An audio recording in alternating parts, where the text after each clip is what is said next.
So hi, on the Good Noise Podcast. I'm Shane, I'm Glory. and we're here with. I'm Matt. And I'm Oliver, and we are crossing eyes, dotting T's. We're gonna have some questions today about their new singles, "You" and "Mistake." So congrats on that, by the way. How you guys feeling about them so far? One's out, one is not out. So how you guys feeling about it all so far? Yeah, we actually had two out so far.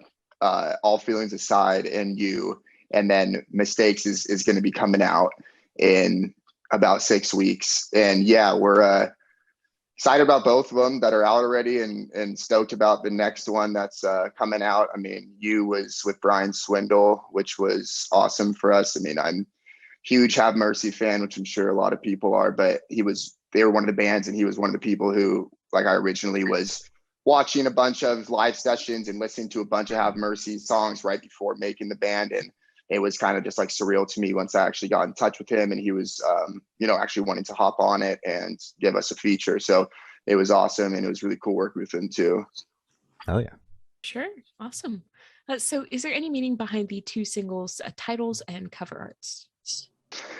Not necessarily. Title wise, they kind of, all feelings aside, there wasn't really much of a specific meaning behind it other than just, put your feelings to the side. And cover artwork was all just my buddy, Christian Del Rosario. He just takes a lot of good photos, and I always just scour his, he always sends me random ones that he thinks would be like kind of good for an album, or I'd go and scour his pages and go for that way. And then I just find them, and I find kind of pictures that fit the mood of the song, I guess. The cover art, I guess, behind "You," it's a picture of a bed, and it's, an unmade bed, and it's pretty much just because that was an ex-girlfriend song I made about, and it was one of those ex cliche songs. So I don't know, the bed felt fitting. And then the other one was, for all feelings aside, it just seemed like a pretty, not a bleak picture, but it just seemed like a kind of eerie looking picture with the building and the birds flying away, kind of out of focus. So I just liked it, and they kind of just fit well. So it's kind of perfect. Hell yeah. All right. Perfect. So can you tell us a little bit about your writing process for these singles? Yeah. Yeah. So this for "You," God, I had written the like little the verse kind of riff, and then I brought it to our guitarist Soren, and we ended up, I wasn't sure what to do with the chorus for it. I kind of had a verse, and I was like, I just do not know at all where to take it. And Soren's super musically gifted and knows a lot of stuff, and I'm not. I just write songs, and I'm like, so I'm like, I want this. Can you, like, it's like beep boop beep boop boop, and then Soren will like actually do it. We're like, yeah, it's okay. It was in this key. It's not. So that's what. So I brought it to him, and I was like, hey, I need, let's figure out a chorus for this one. And like the first thing he did was like that chorus rhythm, and then he put the lead on top of it, and then I put the vocals on top of that. So Oliver wasn't really honestly too much in that one, other than he wrote his bass part.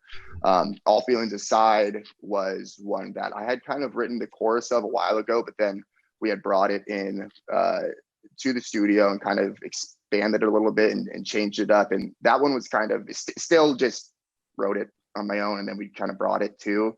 But "Mistakes," which is the third song that's going to be coming out in like 6 weeks, that one was one we've had for we've been playing it for like probably, I don't know how long, like 4 months or something.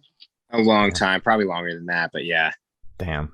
Had it, and it was like it was a much different version than the one we recorded, though. We had it kind of just very basic or mellow, I guess, and then we ended up changing it. Oliver did a lot of different stuff, pretty much changed the song entirely. If you want to, Oliver, talk about kind of the stuff that the screams and stuff. It started out very just regular punky, just straight power chords, and then some cool stuff with octaves that Soren was doing. But we played it all the time, and it was just a live song at that point. We hadn't really even, when we first started playing it, there wasn't really even any talk of recording it. It was just kind of a song Matt had come to us with, and then we were like, okay, yeah, let's start playing it. So we all learned it. And then when we were putting together the album, we were trying to figure out what songs we were going to put on the album. And we ended up deciding like that it had a great vibe for the album. It had a good sound. And then we were like, yeah, let's just let's just make it all that it can be. So we took it into the studio, added a lot of yelly stuff, some cool screams. We got together with producer Alex Estrada, who works with like Touche Amore and Joyce Manor and stuff. Cool. Oh, wow. He helped us come up with some cool lead lines for it. And yeah, he really brought the production up a notch too, you know, mixed it very well. And we're excited to put it out. Hell yeah. For sure. Happy to hear that. Before we move on, Oliver, I saw a dog. Are we able to meet them? Dude, of course. Okay. That's why I've been such a mess right now, is I have this little puppy I just got. Oh my God. He's a So tiny. handful. Yeah. How I have 2 questions. So puppy, how old is he and what's his name? His name's Casey, and he is 12 weeks old. Jeez. God. He's so I know. precious. Yeah, I can't Bring right. him on. Bring it on 4. Yeah, he's gonna be our Please. tour doggy when I can get him to stop peeing in the house, and I'll start putting him on tour. He's gonna be the merch guy. We need one. Yeah, no, but yeah, there you go. There's your introduction. Sorry, I keep moving around. He's like very squirmy. You're All all good. good. You're all good. So I want you two to tell us your favorite lyric off these singles and the meaning behind it. Oh, that's good. That's Mhm. good.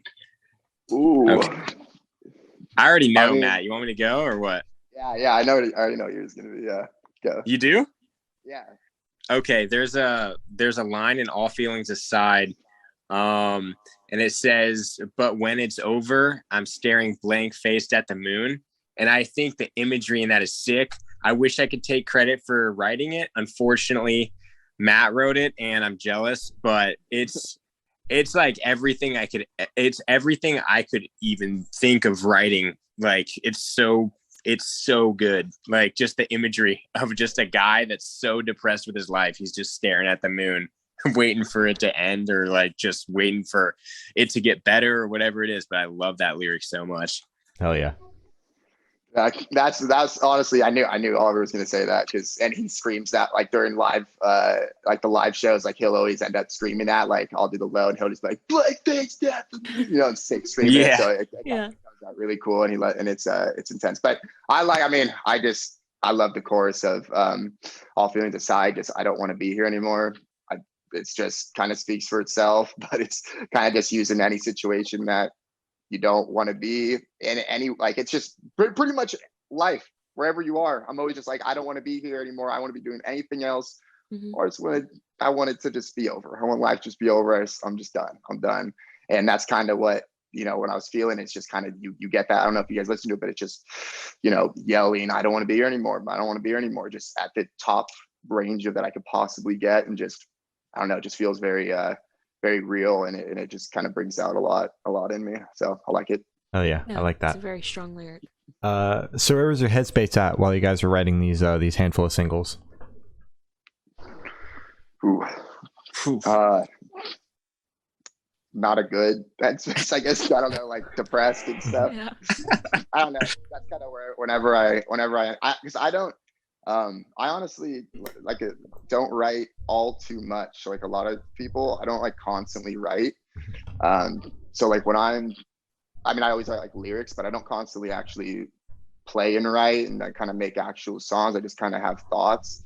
But when I do write, it's when I'm like really down, or not necessarily always, but it's usually when I'm actually writing a song and I want to put something that I want to put out. It's going to be a time where I'm feeling down, I'm feeling anxious, I'm feeling depressed, I'm just feeling some type of way.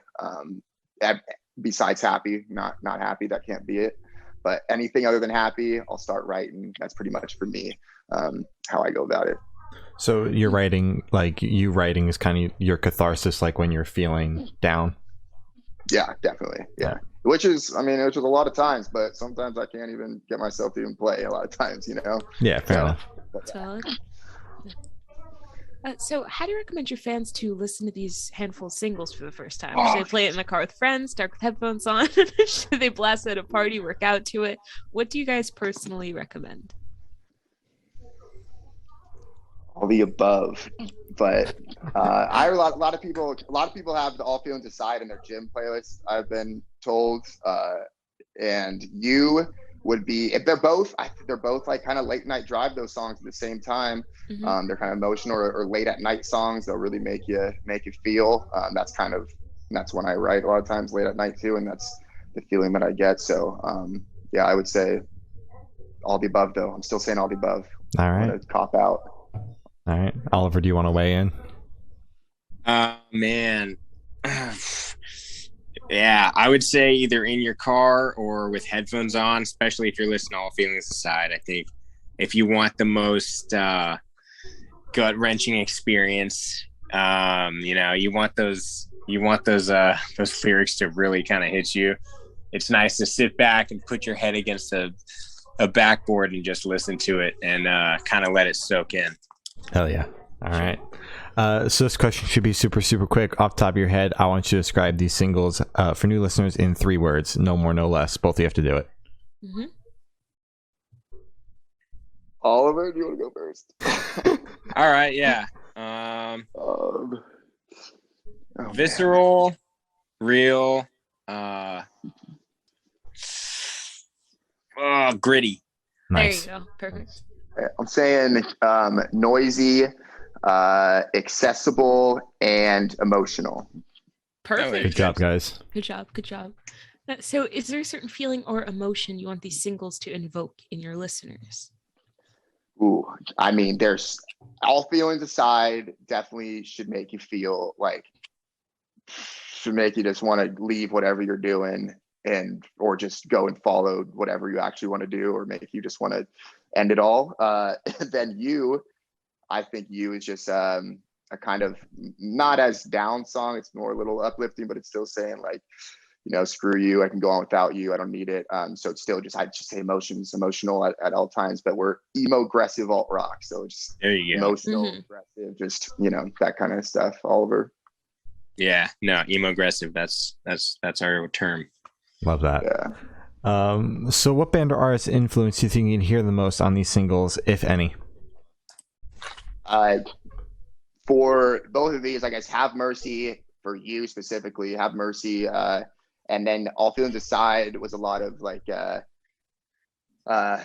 Super Heaven, Citizen, Balancing Composure, those type of bands, like Hum Pixies. too. Pixies, yeah, definitely Pixies, Hum, and what else is it? Oh my God, everybody's been calling it like it's off of Weezer, Pinkerton, Weezer, but Okay. I don't like that. And it's been like too many times where I can even count where people have been like, it sounds like it's like off of Weezer, and then people are like, yeah, but I don't like it. I like Weezer, but I just don't hear it at all. Fair enough. Anyways, Fair enough. So Honestly, I like it. I just don't even understand it. I've never heard Weezer and then related that to that song in any way. But yeah, I don't hear it, but No.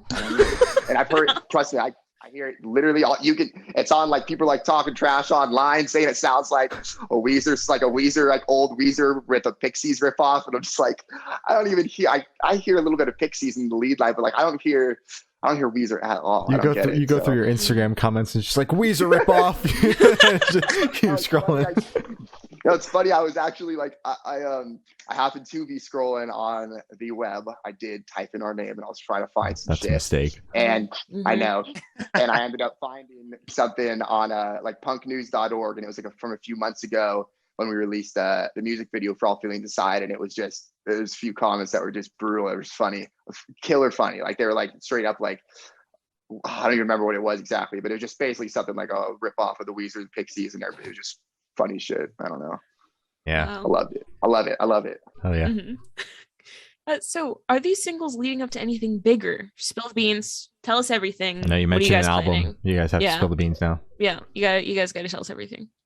Yeah, there's an album coming out. Not sure exactly when. It's being mixed right now by Alex Estrada, and then mastered by Jack Shirley. And they're doing it like, he said they should be done with it by mid-July. So it'll probably be out by August or September. Mm-hmm.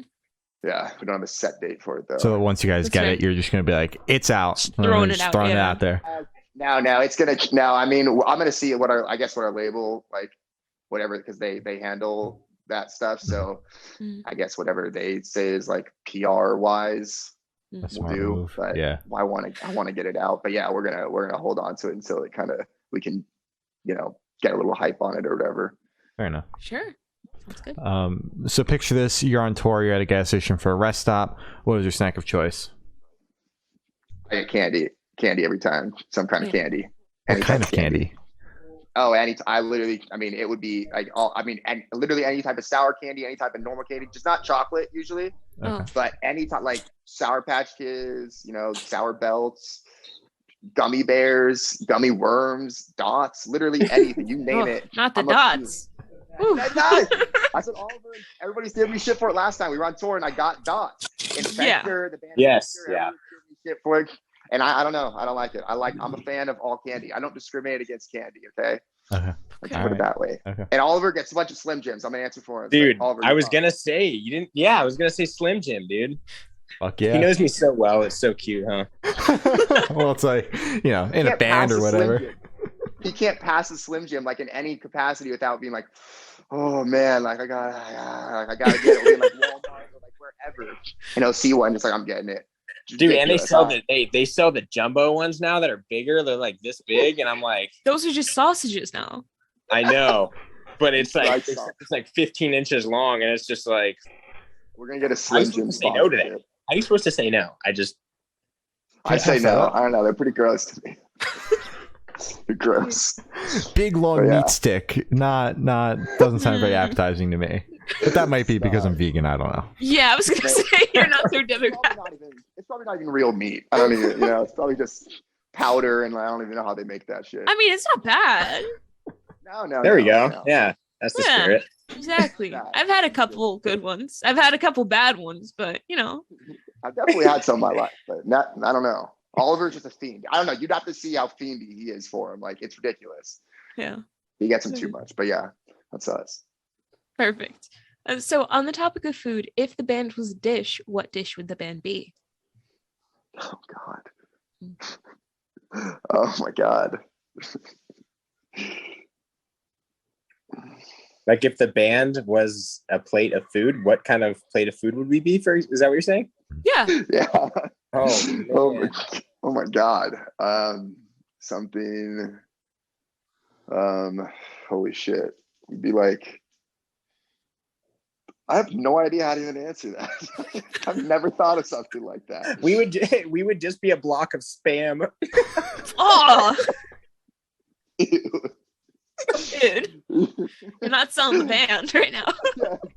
Can we be? See, I want to say Fruit Loops, but that gives off a definitely different vibe than what you would expect, I guess. That's kind of what Like- we're going for, honestly, But- though. I don't know. A burrito. We're complex. There's a lot you could add different things to it. There you go. No, Yeah, I, there you go. no, I like where you were going with the Fruit Loops thing, especially on tour. You're alone in a van with a bunch of guys. It changes There are a bunch everything. of Fruit Loops in there. Mm. Yeah, it does. All right. So Leave for that last, to the imagination.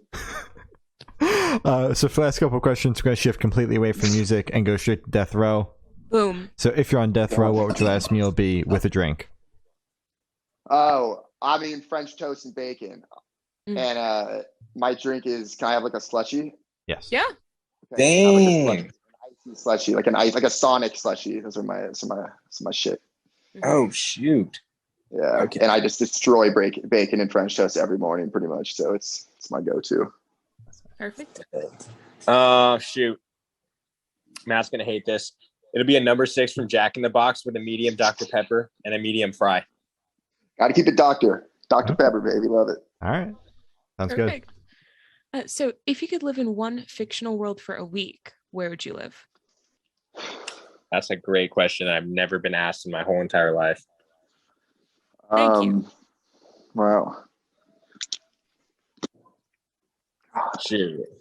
I'm going to say Lord of the Rings. Nice. I think that'd be sick. Oh my God.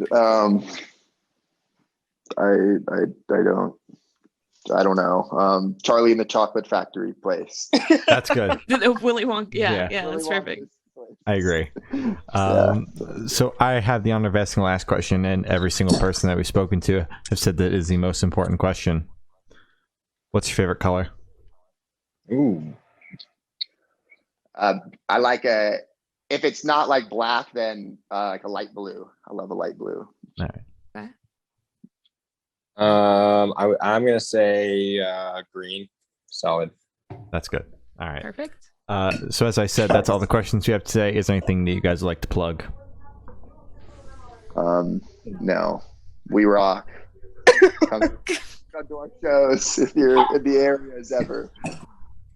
Yeah, no, I got nothing. All right. Great. All right. Well, thank you.